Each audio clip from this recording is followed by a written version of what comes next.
So welcome everyone. I know that you know me as Judy. I'm from SI San Francisco and governor-elect. Um, I'm also a CPA and I've spent my entire career working in the nonprofit world. And so these nonprofit tax returns are something I've been doing for many, many, many years. I don't profess to be an expert by any means, um, but I know the basics, and so that's what we're going to walk through today. We'll just kind of go through and the slides, and then if there are any questions, we have plenty of time to talk at the end, hopefully. Some of you have heard my flooding in my building, and so I'm having some technology issues right now. The laptop that I normally use is over at my office. So Debbie, who is my right hand, left hand for this Leadership Academy, is going to help me with running the PowerPoint today. Ready to go, Debbie? Okay. Yes, Jan. Judy, I have my volume all the way up on my laptop, but you're just a little bit quiet. I don't know if I'm the only one experiencing that. No, I'm experiencing that too. Yeah, if you can be a little closer to your mic or something, maybe. Better? Yes, no? Yeah. I don't know where my mic is. I'm not on the laptop I normally work on, so I'll just try to talk loud. Raise your hand, Jan, if you're like still can't hear me. I'll do my best. Okay, Debbie, are you sharing yet or no? It says I'm screen sharing. Okay, can everyone see this title screen? I see her screen. Okay, perfect. All right, let's go then. Let's go to the next. All right. This is how many people feel when they think about tax returns, especially if these aren't returns that you're doing on a regular basis. Like probably kind of used to doing our own personal individual returns. But when we talk about nonprofit returns that are very, very different, it can be kind of scary. So we're going to try to make it not so scary. So let's go to the next slide and we'll talk about what I want to cover tonight, which is pretty much just an overview, but an introduction, why nonprofit tax returns are important, what our goals are, and then we'll go through the required forms for both federal and state. And then we'll go through the other filings that are required that aren't tax returns per se, but go hand in hand with the tax returns. And then deadlines, and then I'll give you a few resources to look at. So let's start with the introduction, next slide, which is why this matters. 990 returns are informational returns primarily, because as nonprofits, we don't pay taxes in most situations, but the IRS still likes to gather information on what we do. Among other things, it helps them make sure we're not abusing our nonprofit status, because there are many organizations that are, tax exempt, but kind of on the edge based on the type of activities that they engage in of, losing potentially their tax exempt status. And then finally, it provides just a comparable way to compare organizations to each other. And we'll talk a little bit later about some of the things that people like to look at in those areas we want to focus on when we tell our story through our tax returns. So next slide. Kind of talked about this already. I don't know how many of you are club treasurers. I know not everyone here is, but many of you are. And this kind of falls to you unless it's delegated otherwise within your club. So we'll just talk about kind of an overview of what's required each year. Look at what your own documents you would use to prepare the returns. And then we're going to go just a little bit through the different returns and some of the important information that we put on them. So let's go to the next slide. This is a quote from Isaac Newton. It's not real, it's fake, but the real quote is, to every action there is an equal and opposite reaction, right? So this is kind of the nonprofit humor. It says everything we do has a reporting requirement. That's just a joke. Okay, next slide. This is kind of small, but the required forms are this. For the federal IRS return, there's just one form, which is the 990. For the state, there are other forms. So there's the 199, which is essentially the equivalent of a 990 for the state. And then there are 3 other forms. One is the RRF, or the registration renewal fee. That's due every year. There's a statement of information that's due every 2 years. And then there's an annual treasurer's report, which is also due annually, but only for certain organizations. And we'll talk about when that's required. So we're going to go spend more time on the 990, but then we'll talk about the state returns as well. Okay, next slide. So the official title of the 990 is the Return of Organization Exempt from Income Tax. You'll never hear anyone say that. Everybody will always refer to it as a 990. And generally people know what that is. So there are different types of 990s, and depends on your size on which one is required. So most seroptimus clubs, especially in our region, can file the 990N or the 990EZ. So the 990N is if you have revenue less than $50,000. You know, it'd be nice to be more than that, but most of our clubs are probably under 50,000. You can use the EZ, which is if you have more than 50,000 but less than 200,000. And then the full 990 is required if revenue is greater than 200,000 or assets greater than 500,000. So most clubs, I imagine, fall in the first category, but maybe some in the second. I know that our club has to file a full 990, not because we have so much revenue, we wish we did, but because we have kind of a quasi endowment fund, investment fund of over 500,000. And so that alone forces us to file the full return. And as you probably can guess, the 990N and EZ are just shorter versions. They're a little bit more simple and require overall less information. Okay, next slide. So I'm going to go through, these are the key components of the 990, regardless of which form you use or required to file. Essentially a description of the mission of the organization. What do we do? Why are we tax exempt? Sorry about my cat. Some financial details, including our revenue and expenses, as well as our assets.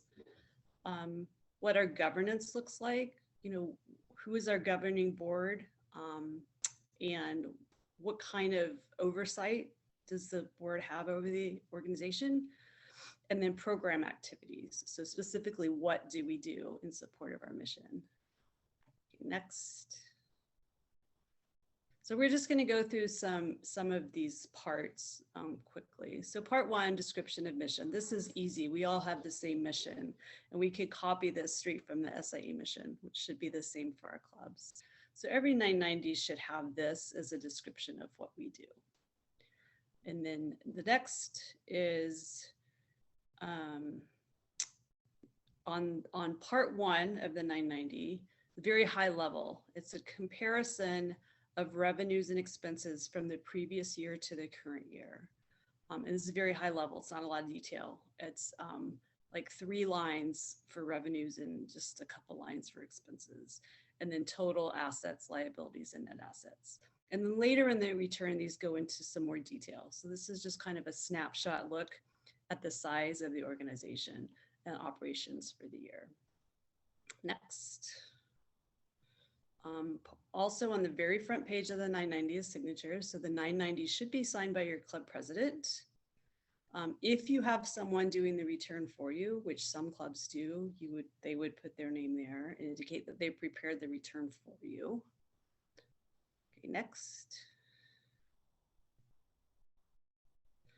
So part 3 of the 990 is a program accomplishments. So you're required to list your top 3 programs based on the expenses associated with them.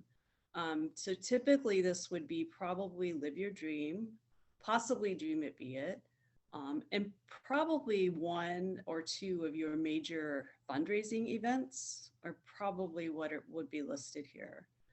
So you have to report your revenue and expenses for each program.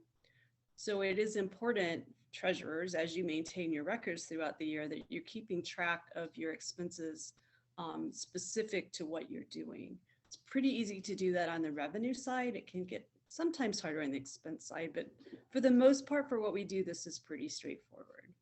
So you may have limited, well, you probably don't have any revenue relative to Live Your Dream specifically, but you would have expenses.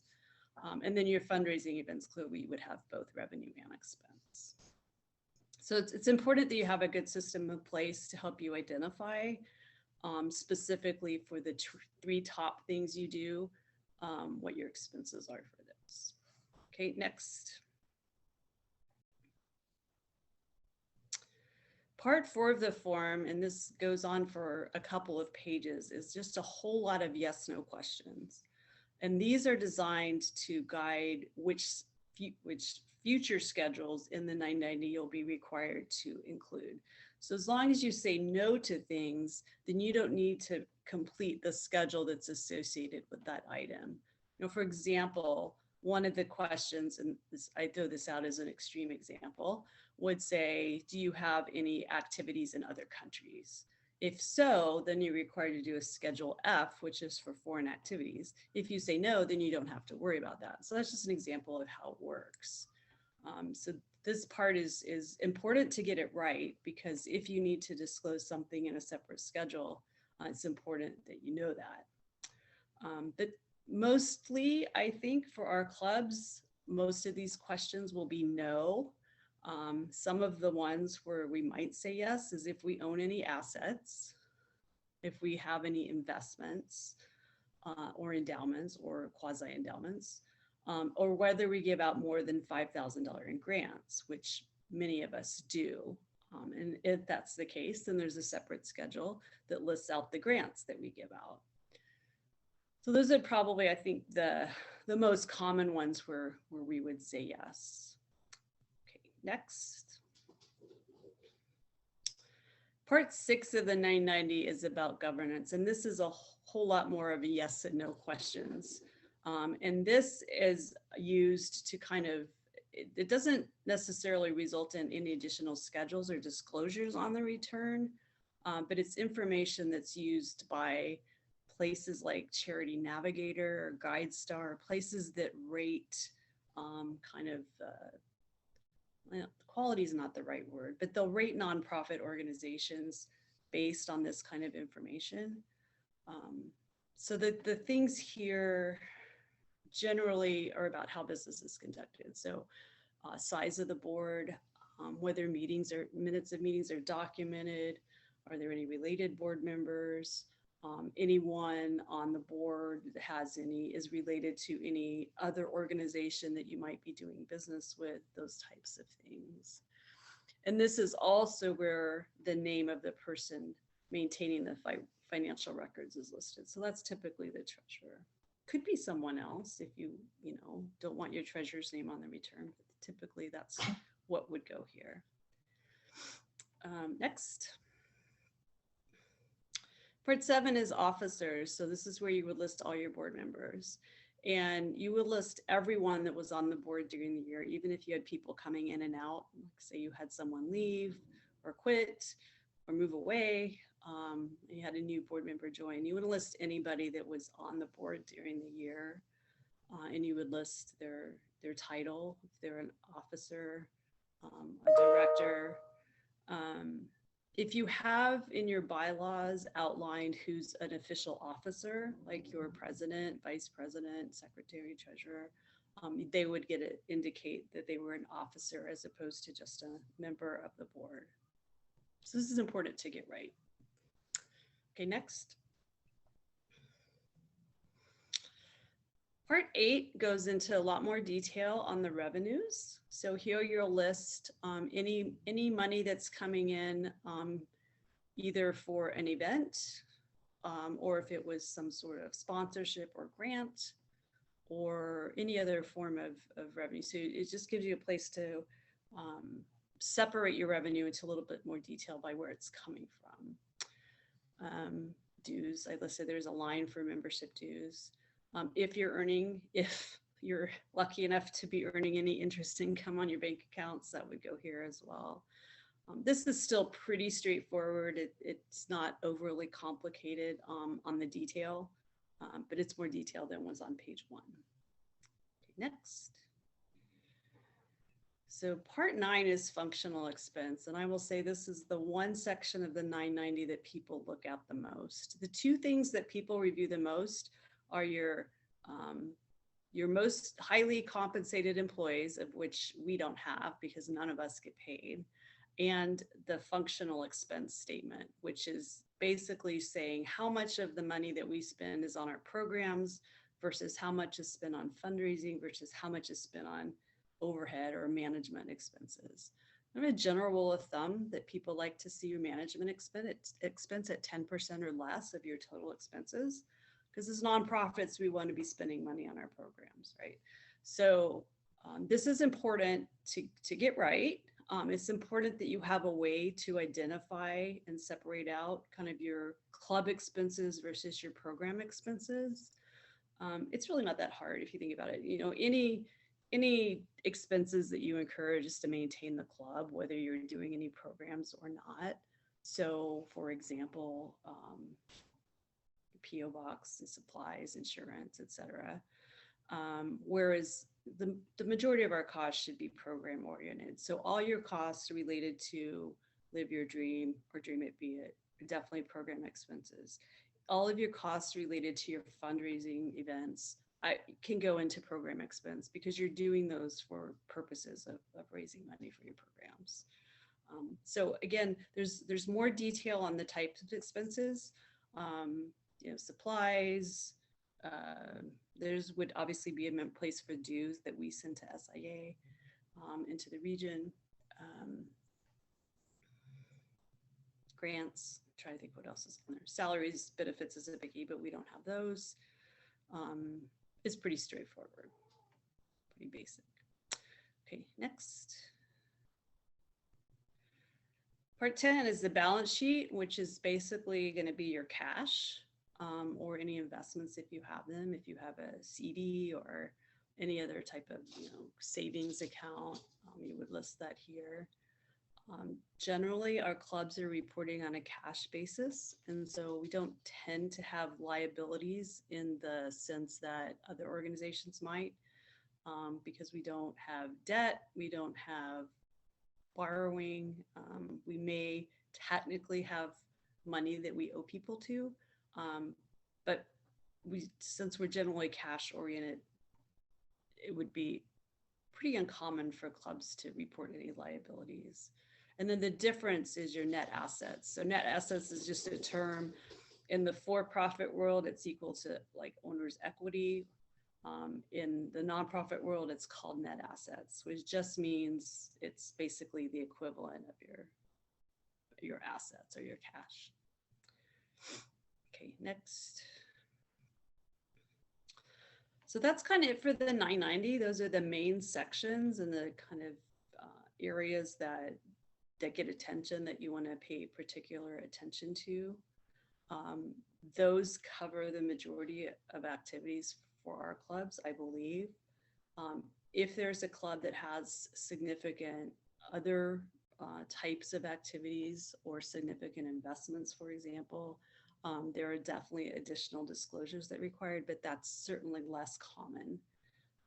And I know that clubs that tend to have that kind of activity also are more likely to have help in preparing their 990s and not doing it on their own, because it can get kind of tricky. That's just an overview of the 990. Judy, I think Linda has a question. Okay. I can't see everybody, so thank you.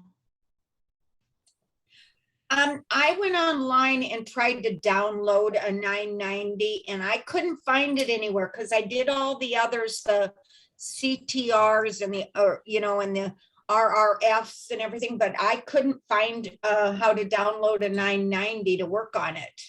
Okay, I can help you with that. Okay, thank you. Yep, you're welcome. Okay, let's go to the next section, which is going to be, oh, here's just my last friendly plug. So the instructions are definitely your friend. You always should have these. I still do. I still always have these with me because they make changes every year. And they'll explain exactly what you need to do if you have any questions about filling out any particular section. It'll go into way more detail than you need, but it'll go, step by step through each part of the form and what exactly is required to be put in that space. So definitely have these handy. Okay, now on to the state. Judy, Yes. I just put a link in the Oh. chat to where you can download the fillable one from the IRS website. Thank you, Julie. You got that, Linda? Okay. The California Exempt Organization Annual Information Returned, the 990. This is essentially the state equivalent of the 990. It is slightly different, but in most cases, it won't be. Where it gets different from the 990 is usually some very technical things that most of us won't have to deal with. So let's go to the next slide. Oh, I just said that already. Okay, so most of the information you can just carry over from the 990, almost line by line. It's not in the exact same format, but it's so similar that you can very easily interpret the translation from the 990 to the 199. Okay, next. So like the 990, there are different versions of the form. So most clubs can file a 199N, which is a short version. If you have revenue greater than 50,000, then you have to do the full 199. And this, I'll talk about this in a second, but this also triggers the other filing, the treasurer's report. So which form you use here triggers a secondary filing, and which one, when you have to do it and when you don't. So if you're filing a full 199, it's going to include all of the information that you would also file on that annual treasurer's report. If you file the 199N, which is the shorter version, then you need to complete that second form because it has additional information that you wouldn't have reported. Okay, next. So, and I'm not going to talk in detail about the 199 because it's so similar to the 990, but I'm happy at any point later to answer any questions about it if you have any. The RRF is the registration renewal fee. This is due every year. It's required regardless of which 199 form you use, so everyone needs to do this. And when you file this, you need to include a copy of your 990. And this is the form that people can search at the state database to see if you filed it or not, and if you're current. And this, it's also required, technically required, if you're going to solicit fundraising within the state. So that's kind of what this report does. Let's go to the next slide. So on the RRF, I'm listed some things here because they are similar to the 990, but not exactly the same. So like the 990, you're listing your revenues, program expenses, total expenses, and assets, and those are the same numbers. And you don't want to use different numbers because that's a red flag to the state. One thing you'll list here, and this is another important thing that we do deal with that we need to track, is any non-cash contributions. So if you're getting donations of items for raffles or for other types of events from a fundraising perspective, you need to be tracking those. You need to be able to determine where the gift came from and what its value is. And typically it's just, fair market value. You would go out and buy it for X amount. If it's not something you would go out and buy, then you typically will ask the donor to put a value on it. And those have to be listed on the RRF. Okay, next. So like the 990, there's a series of questions on this form. And yes, no, one of the things that's different in particular to the state of California is about this raffle situation. So there's a question on, most of these questions are very straightforward. I can say with certainty that if you check that you hold a raffle, they will check to make sure you file the proper raffle permits and have reported on those.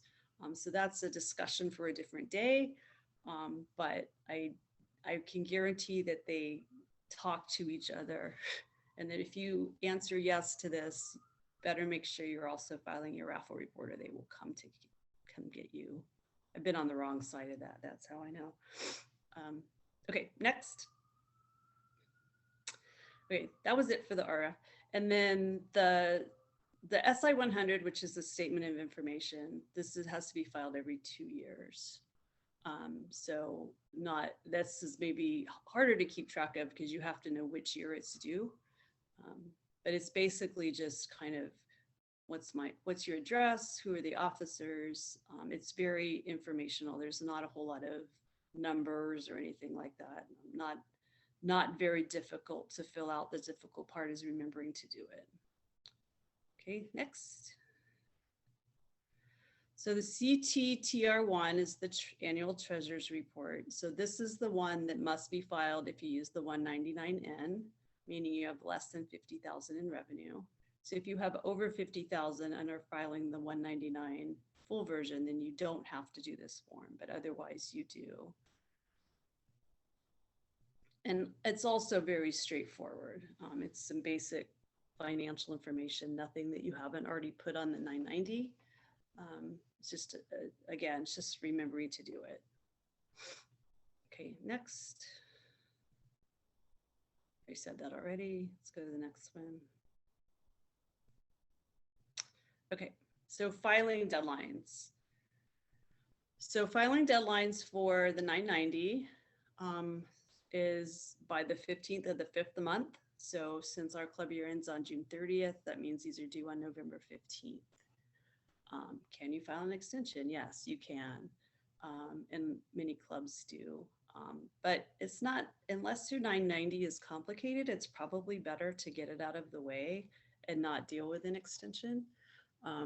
But this is due relatively soon, which is why we're doing this workshop now. Okay, that's for the federal. And then for the state, the 199 has the same deadline of November 15th. The RRF one, technically speaking, has an earlier deadline, which is really odd because if you remember, you have to file the 990 with your RRF, which isn't due till November 15th. So most organizations file these at the same time, and that's perfectly fine. It may show on the website that you're late, but don't panic about that because you can't file it till you file your 990 anyway. And that's absolutely normal in what most organizations do. The treasurer's report is due at the same time. The SI 100, the information return, is the one that is completely different. So that's due every 2 years in the same month that your club's articles of incorporation were filed. So each club would need to know what that month is for them and know that that's when that form is due, which is totally off cycle and it's going to be different for everybody, right? Well, there's 12 options, but still, it definitely won't be the same for everyone. Okay, next. So important numbers to know, and this can get confusing. The federal taxpayer ID, this is the format. It's 2 digits followed by 7, so a total of 9. That's a pretty common number for people to know, especially treasurers. The California corporation number and state charity registration number can get a little confusing because they're 2 different numbers. So, you might be filling something out and somebody will say, what's your California number? You need to have to ask specifically which one they're talking about because there's 2 different numbers. So the California corporation number is a 7-digit number, often starts with a 0 or 2 or 3. The state charity registration number always starts with CT and then is followed with 6 digits. So if you see the CT in digits, you know that that's what that is specifically, as opposed to your California number. But if you see it without the CT in front, it can get confusing. So that's the reason I put this in here, just to make sure everyone is aware that there are two different numbers for the state.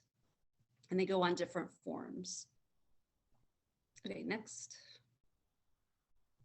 And finally, I've just listed some resources for you. I didn't put the URLs on here, but if you just entered into a search any of these items, California Association of Nonprofits, nonprofit compliance checklist, this one in particular actually walks you through all of the forms, including the federal forms. So it gives you links to the forms. It tells you what the deadlines are. It tells you which form you need to file. And so I find this a very, very useful checklist. Another one is the Nonprofit Legal Center, which if you go there and just search for the state of California, it will tell you everything you need to make sure that your organization is current. And then if you're looking for 990 specific stuff, if you just type Internal Revenue Service, charities and nonprofits, it will also give you a guide there as to what you're required to do. Okay, next. Next is to questions. And we can stop the sharing now, and I can see everybody. Let's see if you have any questions.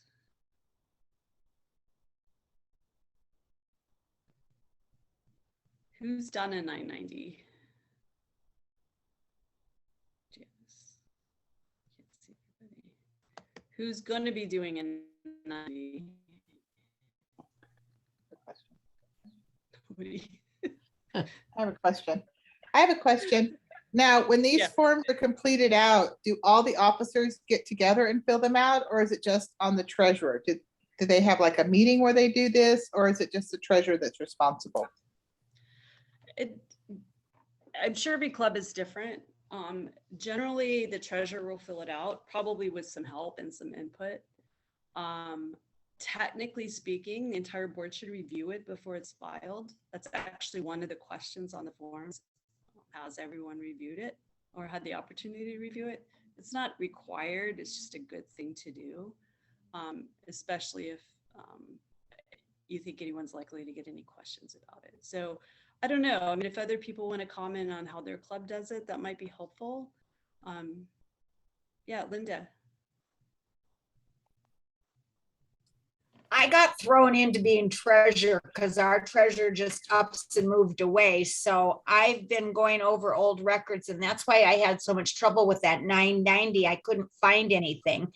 So I think it was just a postcard or something I finally sent, but I've never done that SI 100. So I'm just gonna, do I go on the state of California and download that? I'm just gonna send one in because I've been here, this is my third year of bumbling along, so I'm going to send one in. Yeah, Linda, I would suggest you go to that, and I'll send this out. But if you go to that one link, California Association of Nonprofits. Yeah, because okay, it'll have the link to go to all the forms, which is just all right. handy. Thank you. Yep.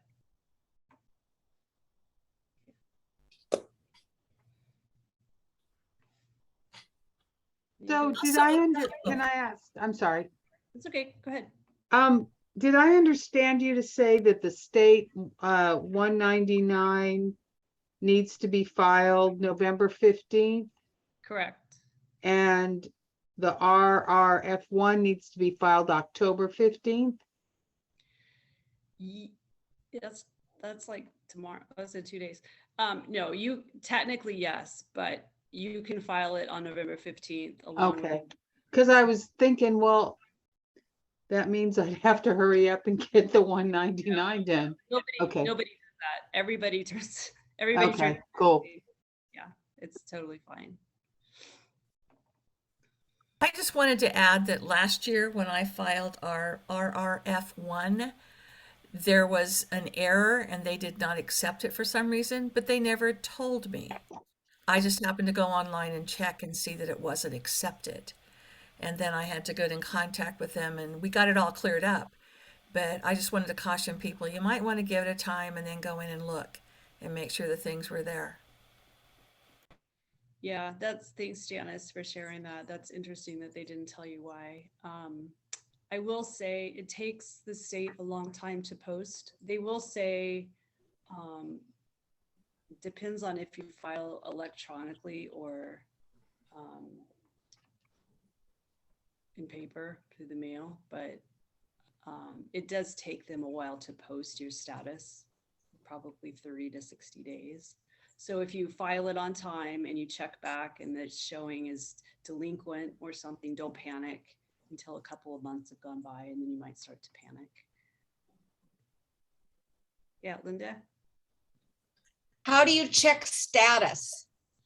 There's a website you can go to. I can find it and share it. I don't remember it off the top of my head. Oh, okay. All right. Thank you. If you just Google like California charitable trust something, there's a website, and it, Okay. once you find the website, it's really easy to check. I just got to remember what it is. Okay. Thank you. Yeah. Karen has a question. I just wanted to ask, you mentioned that the president needed to sign the form or a paid tax preparer or whoever was preparing the form. And we have a new member that she is a tax preparer, and she has volunteered to fill the form out.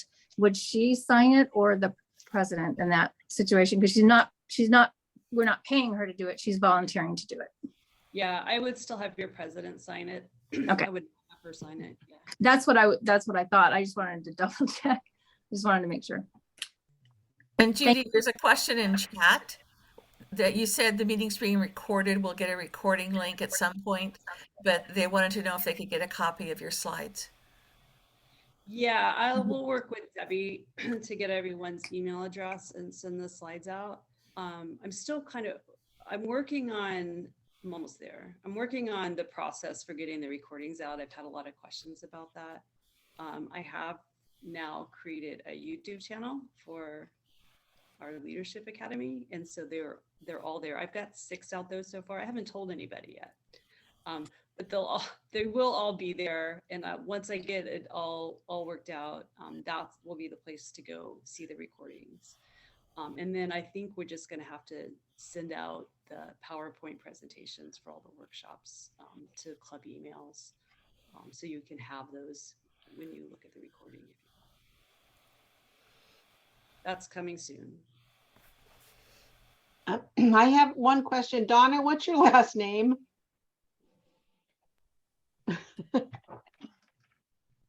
She's muted. Oh, here she is. Last name is Thompson. Thompson, thank you. Okay, I'm good.